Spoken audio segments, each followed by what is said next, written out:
Mi hermano se burló de mi soltería a los 35, sugiriendo que la nochevieja sería dura sola. Toda la familia rió, pero yo, con calma, les revelé un secreto que los dejó en silencio: llevo 5 años casada. La sorpresa llenó la habitación. Mi nombre es Isidora Isa Montalvo y tenía 35 años cuando me di cuenta de que las bromas más crueles suelen ser contadas por las personas que saben exactamente dónde apuntar. Era Nochevieja y estaba sentada en la mesa del comedor de mis padres, contando los minutos para poder irme, cuando mi hermano decidió convertirme en el entretenimiento de la noche. Se reclinó en su silla, levantó su copa con esa sonrisa de suficiencia que había usado desde que éramos niños, y dijo lo suficientemente alto para que todos lo oyeran: 35 y aún sin casarse. Debe ser duro pasar el año nuevo sola, ¿eh? Vieja solterona. La sala estalló en carcajadas tan fácilmente, que era obvio que no era la primera vez que mi vida era tratada como el chiste familiar. Mi madre esbozó una sonrisa débil. Mi padre no dijo nada. La esposa de mi hermano miró hacia su plato, y por un segundo casi hice lo que había estado haciendo durante años: sonreír cortésmente, dejarlo pasar y fingir que nada de eso me afectaba. Pero algo dentro de mí se había agotado esa noche. Dejé mi copa, lo miré fijamente y dije: no te preocupes por mi vida. Llevo 5 años casada. El silencio que siguió fue tan completo que podía escuchar el reloj del pasillo haciendo tic-tac. Mi hermano rió primero, pero esta vez sonó débil, nervioso. Pensó que estaba mintiendo. Así que busqué mi teléfono y abrí la parte de mi vida que a ninguno de ellos se le había permitido ver jamás. Y la expresión en su rostro en ese momento fue solo el comienzo. Porque si mi familia hubiera sabido lo que había estado escondiendo todos esos años, habrían entendido por qué mi silencio nunca fue debilidad. Mi hermano, Cole Montalvo, siempre había sido el centro de gravedad de esa casa. Era el hijo, el fácil, el ruidoso, el que sabía llenar una habitación y hacer reír a la gente incluso cuando no había hecho nada particularmente impresionante. Creciendo, era la persona que mis padres describían con palabras como fuerte, confiable y líder nato. Incluso cuando todo lo que realmente había hecho era jugar deportes, encantar a los adultos y aprender a salirse de problemas hablando. Yo era lo opuesto. Era más callada, más seria, más enfocada. Y como causaba tan pocos problemas, todos parecían asumir que necesitaba menos atención. Si traía a casa notas perfectas, mis padres sonreían y decían que estaban orgullosos. Luego, la conversación inevitablemente derivaba hacia mi hermano antes de que terminara la cena. Si él lograba algo ordinario, era celebrado como un gran evento familiar. Si yo lograba algo difícil, era tratado como agradable pero esperado, como si el esfuerzo solo contara cuando venía envuelto en una personalidad lo suficientemente grande como para entretener a la sala. Para cuando fuimos adultos, esos roles solo se habían endurecido. Mi hermano se casó joven, compró una casa en los suburbios, tuvo hijos en el cronograma que mis padres aprobaban, y rápidamente se convirtió en el símbolo vivo de lo que ellos consideraban una vida exitosa. Cada fiesta venía con nuevas fotos de las niñas, historias sobre recogerlas de la escuela, fines de semana de barbacoa, pagos de hipoteca y proyectos de mejoras para el hogar. Mis padres amaban ese tipo de vida porque la entendían. Era visible. Era familiar. Era fácil señalar y decir: así es como se ve la estabilidad. Mi vida no se parecía en nada a eso. Fui a la facultad de Derecho, me enterré en el trabajo y construí una carrera en un mundo que mi familia no podía explicar en las cenas de iglesia o las barbacoas del vecindario. Manejaba acuerdos complejos, trabajaba horas extenuantes y aprendí a sobrevivir en salas donde a nadie le importaba si era simpática, siempre y cuando tuviera razón. Estaba orgullosa de esa vida. Me había ganado cada centímetro de ella. Pero en la casa de mis padres, todo eso se sentía invisible al lado de una minivan en la entrada y una tarjeta de Navidad con suéteres a juego. No es que odiaran abiertamente lo que yo había construido. Era algo más silencioso y, en cierto modo, peor. Simplemente lo trataban como si perteneciera a otro idioma. Mi hermano se benefició de eso sin cuestionarlo nunca. De hecho, creo que llegó a depender de ello. Mientras la familia midiera el éxito por la vida que él había elegido, nunca tendría que mirar de cerca lo que yo me estaba convirtiendo. Y esa era exactamente la razón por la que se sentía tan cómodo convirtiéndome en un chiste.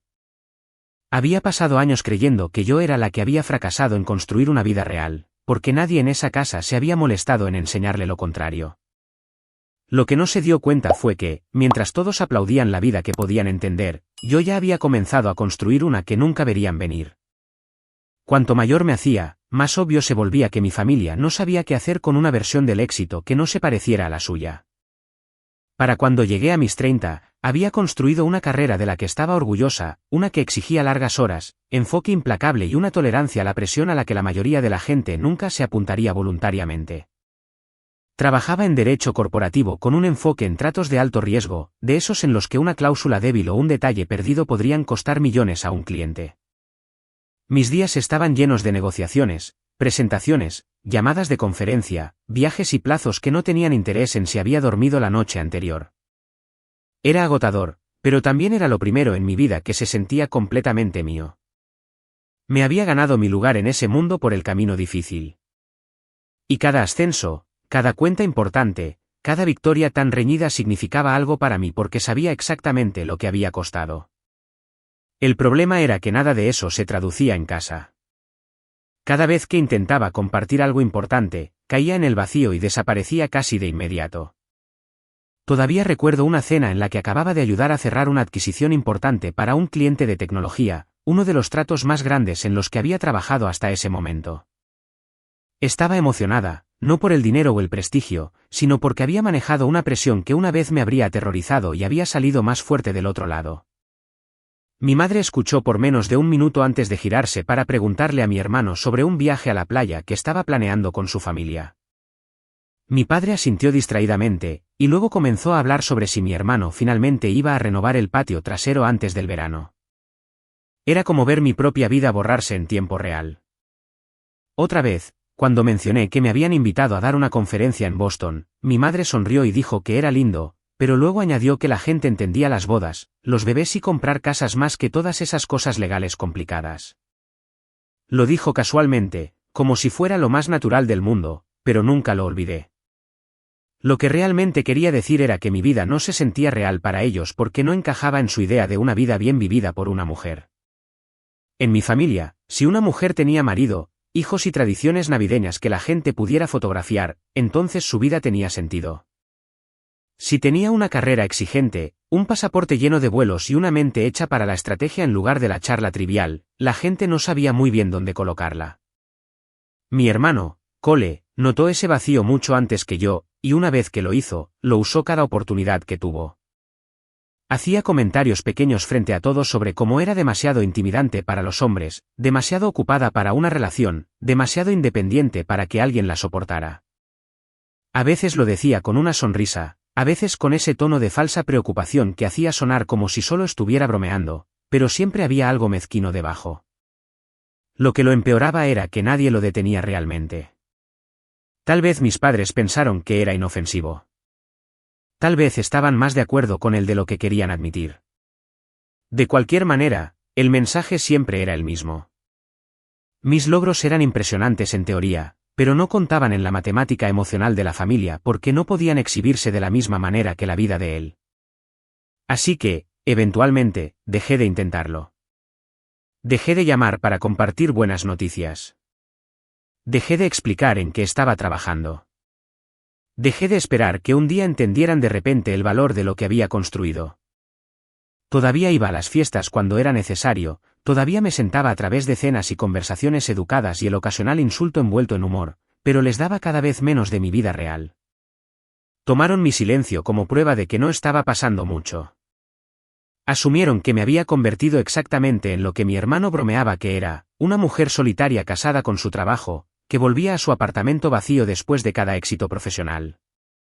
La verdad era que, para entonces, yo ya había aprendido que lo más seguro que podías hacer con personas que constantemente reducen tu vida es dejar de entregarles pedazos de ella. Y no mucho después de tomar esa decisión, conocí a la única persona que cambió todo sin siquiera darse cuenta al principio. Conocí a Graham Foster en una sala de conferencias de cristal en una tarde de jueves que estaba destinada a ser olvidable. Mi firma estaba manejando un acuerdo complicado que involucraba a una empresa de ciberseguridad de rápido crecimiento, y Graham era el hombre al otro lado de la mesa. No era lo que esperaba.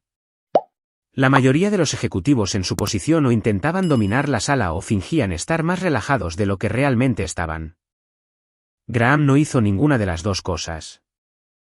Estaba tranquilo, agudo y prestando mucha atención desde el momento en que comencé a exponer los riesgos del contrato. Cuando no estaba de acuerdo conmigo, lo hacía directamente. Cuando yo contraatacaba, él escuchaba en lugar de ponerse a la defensiva. Al final de esa primera reunión, recuerdo haber pensado que era uno de los pocos hombres con los que había trabajado que no parecía amenazado por una mujer que sabía exactamente de lo que estaba hablando. Lo que comenzó como respeto profesional se convirtió en conversaciones más largas después de las reuniones, luego en cenas que de alguna manera duraban horas, y luego en ese tipo de apego tranquilo que te sorprende antes de que estés lista para nombrarlo. Graham me hacía preguntas que nadie en mi familia me había hecho jamás. Quería saber por qué me había metido en derecho, qué tipo de casos me importaban, cómo se sentía realmente ganar después de años de trabajar tan duro. Escuchaba de una manera que me hizo darme cuenta de lo hambrienta que había estado de ese tipo de atención. A su lado, no tenía que encogerme ni suavizar las partes de mí que a otros les resultaban demasiado intensas. Le gustaba que fuera intensa. Lo admiraba. Por primera vez en mucho tiempo, me sentí comprendida sin tener que explicar cada centímetro de mí. Fuimos cautelosos al principio debido a la superposición profesional. Pero una vez que el acuerdo se cerró y los límites legales desaparecieron, todo entre nosotros avanzó con una certeza tan constante que me resultaba casi desconocida.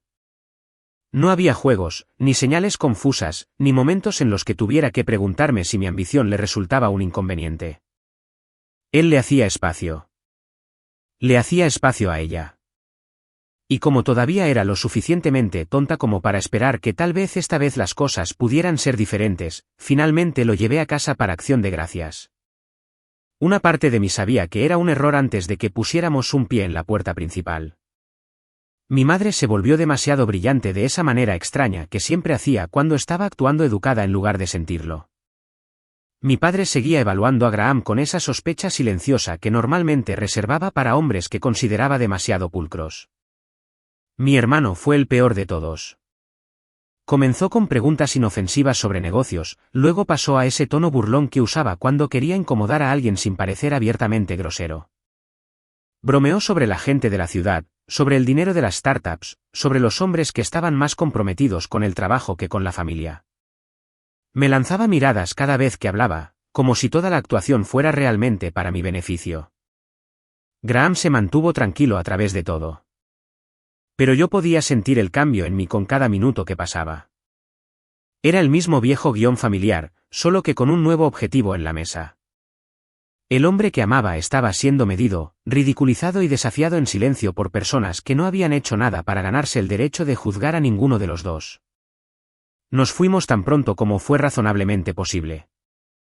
Recuerdo el silencio en el coche después, el tipo de silencio que no es frío, sino pesado de verdad. Luego Graham extendió la mano, tomó la mía y dijo algo que se asentó tan profundamente en mí, que nunca lo olvidé. Dijo, no tienes que seguir ofreciendo tu felicidad a personas que solo saben cómo insultarla. Me quedé mirando por la ventana durante mucho tiempo después de eso porque sabía que tenía razón. Y odiaba lo mucho que me había costado aceptarlo. Había pasado años creyendo que si era lo suficientemente paciente, lo suficientemente exitosa, lo suficientemente amable, mi familia finalmente aprendería a quererme sin disminuirme primero. Pero después de esa acción de gracias, algo cambió en mí. Dejé de preguntar qué podía hacer para que me entendieran, y comencé a preguntar qué necesitaba proteger antes de que encontraran la manera de envenenar eso también.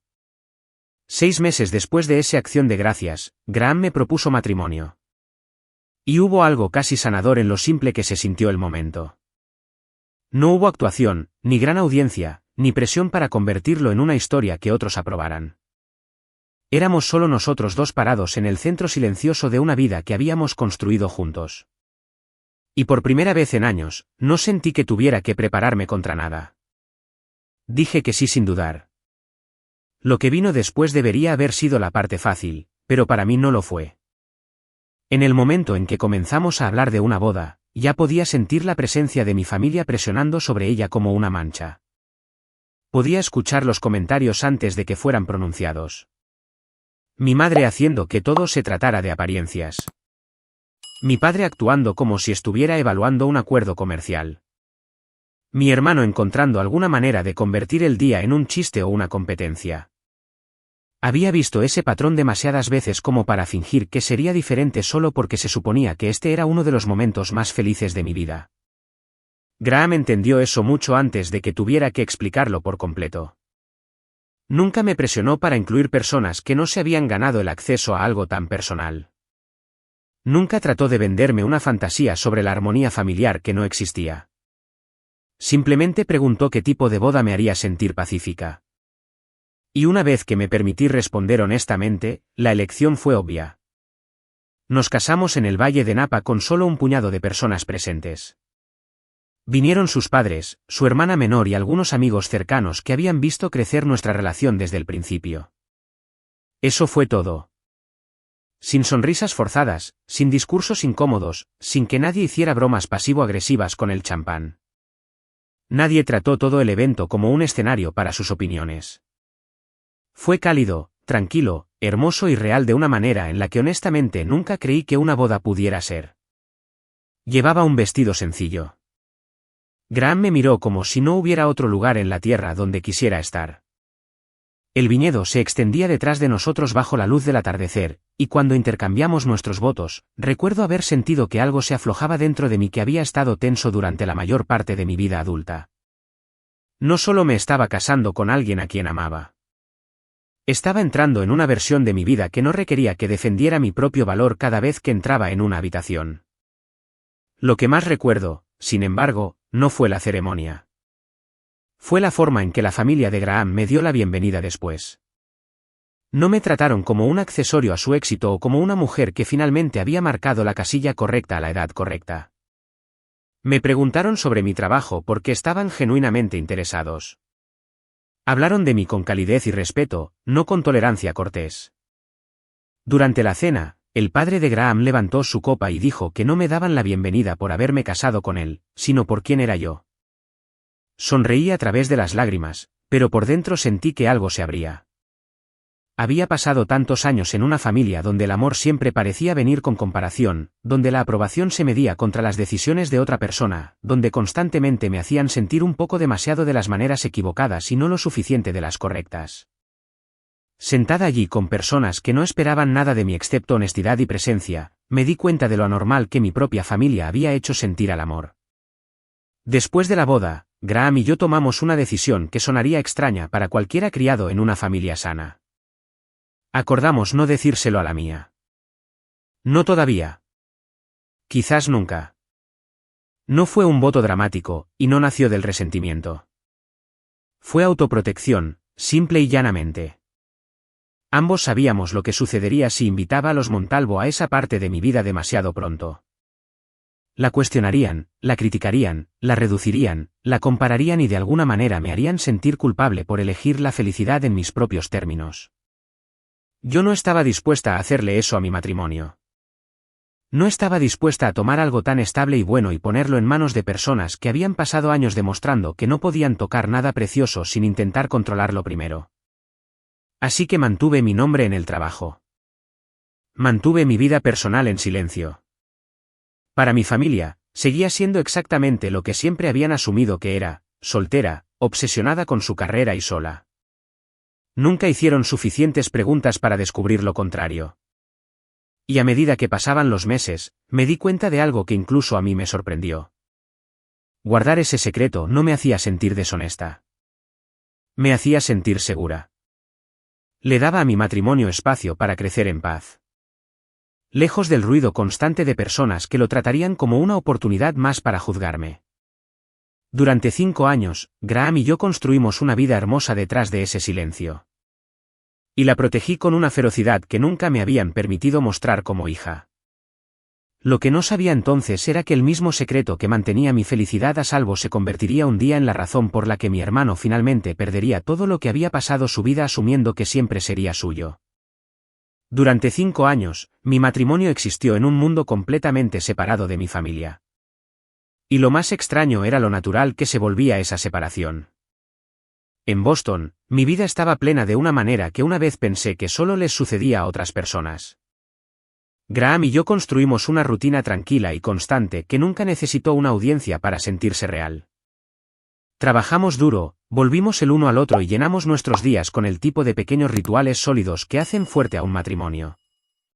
Cenábamos tarde en la cocina después de largos días de trabajo. Hacíamos viajes de fin de semana cuando nuestros horarios lo permitían. Recibíamos a amigos cercanos, discutíamos sobre colores de pintura, reíamos con los envases de comida para llevar en la encimera, y nos conocimos tan bien que incluso el silencio entre nosotros se sentía pacífico. Su empresa seguía creciendo. Mi carrera seguía ascendiendo. Tenía un hogar, un esposo, una vida que amaba, y nada de eso dependía de la aprobación de nadie más. Luego volvía a Carolina del Norte para unas vacaciones, entraba sola a la casa de mis padres y sentía cómo volvía a ponerme el papel que todos me habían asignado años atrás. En esa casa, seguía siendo la hija demasiado ocupada, la hermana seria, la mujer que de alguna manera había dejado que la vida se le escapara. Me miraban con esa misma mezcla de lástima y juicio que la gente reserva para alguien que asumen que perdió su oportunidad. Mi familia nunca cuestionó esa versión de mí porque era conveniente. Hacía que mi hermano pareciera exitoso en comparación. Hacía que mis padres se sintieran validados en la vida que mejor entendían. Y como yo había dejado de corregirlos, se afianzaban más en sus suposiciones cada año. Cole, especialmente, se sentía más cómodo con ello. Había algo casi patético en lo mucho que parecía necesitar que yo siguiera exactamente donde él me había colocado en su mente. Cada broma que hacía a mi costa llevaba el mismo mensaje subyacente: yo era la historia de advertencia. Yo era la mujer que había elegido el trabajo sobre el amor, la ambición sobre la familia, la independencia sobre la felicidad. Lo decía con una sonrisa, generalmente frente a todos. Y como lo envolvía en humor, la gente lo dejaba pasar. Pero entonces entendí algo que no había visto completamente cuando era más joven. Cole no hacía esas bromas porque realmente creyera que yo era menos que él. Las hacía porque necesitaba que la familia siguiera creyendo eso. En la superficie, su vida todavía parecía la que mis padres más admiraban. Tenía esposa, 2 hijas, una casa en los suburbios y la imagen de un hombre que había seguido el camino esperado. Pero cuanto más miraba, más grietas veía. Se había vuelto inquieto, impaciente y extrañamente a la defensiva sobre cosas que solían ser fáciles para él. Saltaba de una idea de negocio a otra, siempre hablando de la oportunidad que estaba a punto de cambiarlo todo. Siempre había una nueva sociedad, un nuevo contacto, un nuevo plan que supuestamente estaba a solo un paso de ser enorme. Hablaba de estas cosas con la confianza de un hombre que intenta convencerse a sí mismo primero y a los demás después. A veces se jactaba demasiado. A veces se irritaba demasiado rápido cuando la gente hacía preguntas ordinarias. A veces bebía más de lo que solía hacerlo y sus bordes se volvían más afilados, especialmente cuando la atención se alejaba de él. Más de una vez acudió a mí en busca de ayuda sin llamarlo ayuda. Preguntaba algo rápido sobre un contrato. Mencionaba un trato y casualmente quería mi opinión sobre la redacción. Planteaba algún problema de negocios y fingía que solo tenía curiosidad cuando era obvio que necesitaba orientación real. Unas pocas veces hubo incluso insinuaciones sobre dinero enmarcadas como problemas a corto plazo o presión temporal. Yo ayudaba cuando creía que evitaría conflictos innecesarios. Y cada vez que lo hacía, él reaccionaba igual. En privado, quería mi competencia. En público, todavía necesitaba que yo estuviera disminuida. Ahí fue cuando finalmente lo entendí por completo. Cole había construido demasiada de su identidad en torno a ser el exitoso de la familia, el comprensible, el visible.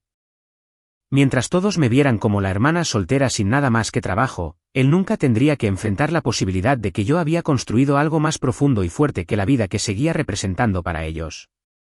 Brooke también había comenzado a notarlo, aunque nunca decía mucho. No era cruel conmigo, no de la manera que lo era Cole, pero había pasado años haciendo lo que todos los demás en esa familia hacían. Se quedaba callada porque la paz era más fácil que la honestidad. Aún así, había momentos en que Cole hacía uno de sus comentarios habituales, y veía a Brooke mirándolo con algo que ya no parecía diversión. Parecía cansancio, tal vez incluso vergüenza. Mis padres, por supuesto, permanecieron leales a la versión de la realidad que requería el menor autoexamen. Todavía hablaban de la vida de Cole como si fuera el claro modelo de la edad adulta y hablaban de la mía como si fuera un extraño rompecabezas que nadie podía resolver. Nunca preguntaron por qué siempre llegaba sola. Nunca preguntaron con quién pasaba las fiestas cuando ella no estaba. Nunca se preguntaron si el silencio podría significar privacidad en lugar de vacío. Simplemente aceptaron la explicación más fácil porque encajaba en la historia familiar que se habían estado contando durante años. Yo los dejé.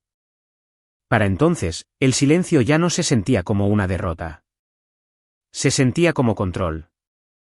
Cada fiesta que sobrevivía sin explicarme se sentía menos como tristeza y más como estrategia. Ya no esperaba que de repente vieran mi valor. Simplemente me negaba a darles algo más que pudieran reducir, cuestionar o convertir en otra forma de hacer que Cole se sintiera más grande. Entonces llegó esa noche vieja. Incluso antes de que comenzara la cena, podía sentir algo extraño en la habitación. Cole había estado de mal humor toda la semana porque una oportunidad de negocio de la que se había estado jactando de repente parecía inestable. Mi madre intentaba demasiado sonar alegre. Mi padre seguía manteniendo conversaciones rígidas y prácticas, del tipo que usaba cuando podía sentir tensión pero no quería nombrarla. Brooke parecía cansada. Llegué sola. Exactamente como siempre lo hacía. Y en el segundo en que Cole me vio entrar por la puerta sin un hombre a mi lado, pude sentir casi como se relajaba en lo que pensaba que era un territorio familiar. Para él, yo seguía siendo el blanco más fácil de la sala, todavía la hermana cuya vida podía reducirse a un chiste antes del postre. Todavía la mujer a la que podía hacer más pequeña para sentirse estable de nuevo. Lo que no vio fue todo lo que me esperaba de vuelta en Boston. No vio a mi esposo. No vio el hogar que Graham y yo habíamos construido. No vio los años de paz, amor, éxito y estabilidad que existían más allá de su imaginación. Solo me vio entrando a ese comedor sola. Y como él había pasado tantos años confundiendo la privacidad con el fracaso, pensó que sabía exactamente quién era yo. Ese fue su error final. Para cuando levantó su copa y decidió hacerme el chiste de la noche, creía que estaba entrando en un guión que había controlado durante años. No tenía idea de que la vida que se había burlado durante tanto tiempo nunca fue la real. Y no tenía idea de que esta vez, por primera vez en años, no tenía absolutamente nada que proteger quedándome callada. En el instante en que dije que llevaba 5 años casada, la habitación quedó completamente inmóvil. Era el tipo de silencio que no se sentía natural, el tipo que hace que cada pequeño sonido parezca repentinamente demasiado fuerte. Mi madre se congeló con su copa en la mano. Mi padre me miró fijamente como si hubiera dicho algo imposible, algo que no encajaba en la versión de mí en la que todos habían estado de acuerdo durante años. Brooke levantó lentamente la vista de su plato, y la expresión de suficiencia de Cole comenzó a resquebrajarse. Rió primero, pero sonó débil, inestable, casi frágil. Vamos, Isidora. ¿Esperas que creamos eso? Yo no discutí. No me defendí. Desbloqueé mi teléfono, abrí el álbum que había mantenido oculto durante 5 años y lo puse sobre la mesa para que todos lo vieran. Fotos de la boda en el Valle de Napa. La mano de Graham envuelta en la mía. Nuestra primera Navidad en Boston.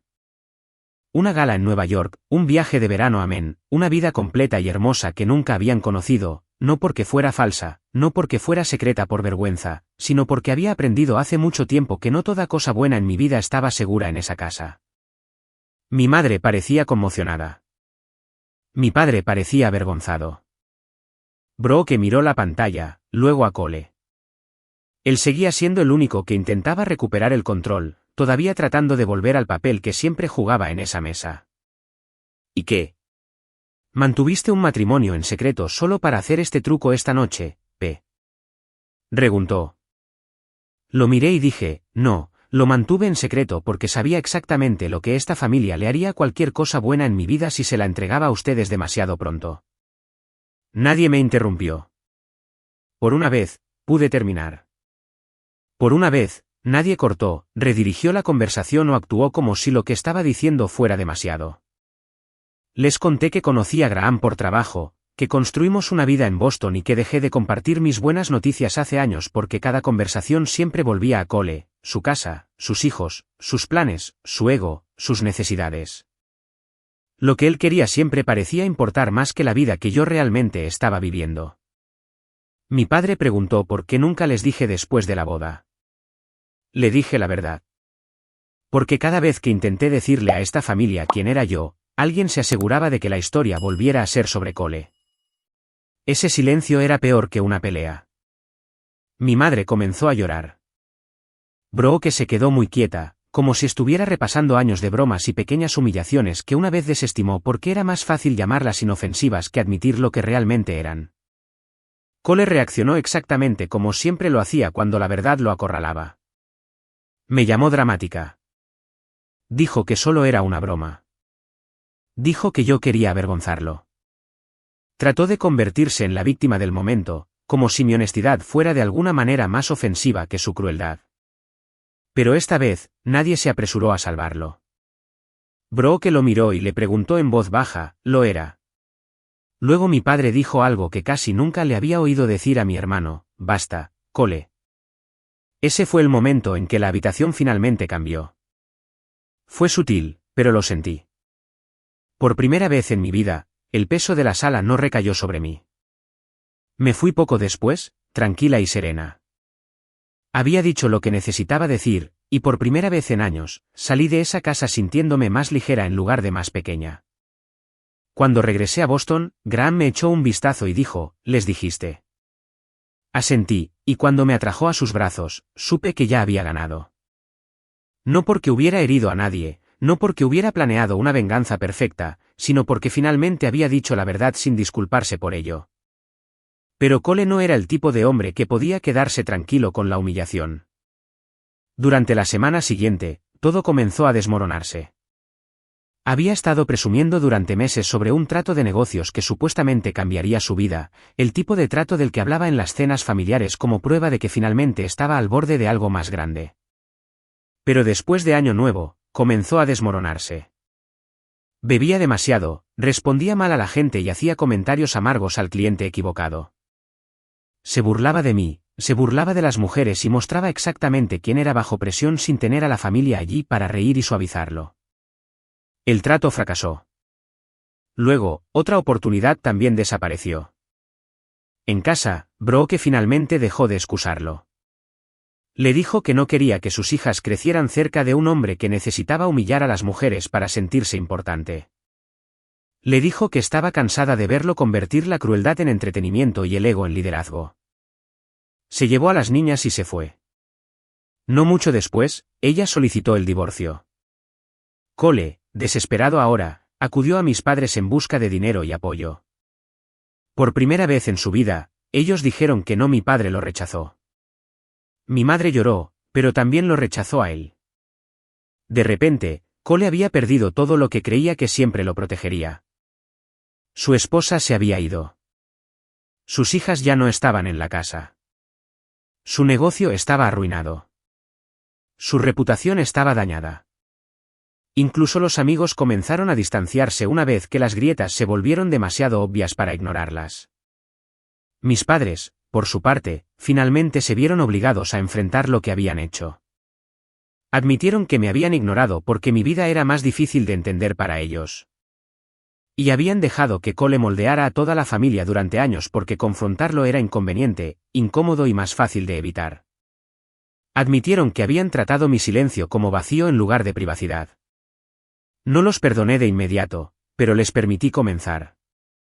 Meses después, traje a Graham para que los conociera.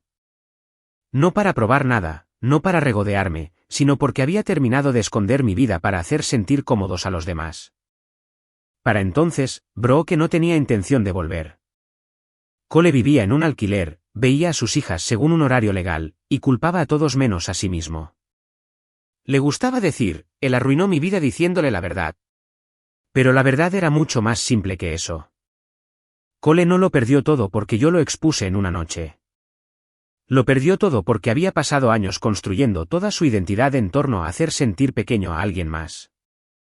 Había construido su confianza en la comparación, su poder en la humillación y su lugar en la familia en ser la persona que todos protegían en lugar de confrontar.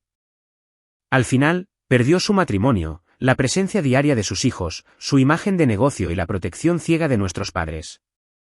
Incluso perdió a la audiencia que solía reír a su favor. En cuanto a mí, no gané destruyéndolo. Gané al negarme a seguir siendo pequeña para que él pudiera seguir sintiéndose grande. Esa fue la verdadera lección. Nunca permitas que nadie mida tu valor por los hitos que utilizan para sentirse superiores. Las personas que realmente te aman nunca necesitarán que te conviertas en menos para que ellos puedan sentirse más. No se burlarán de lo que no entienden solo para proteger su propio ego. A veces, la venganza más fuerte no es herir a la persona que te lastimó. Es proteger tu paz hasta que la verdad finalmente entre en la habitación y los deje solos con el daño que ellos mismos crearon.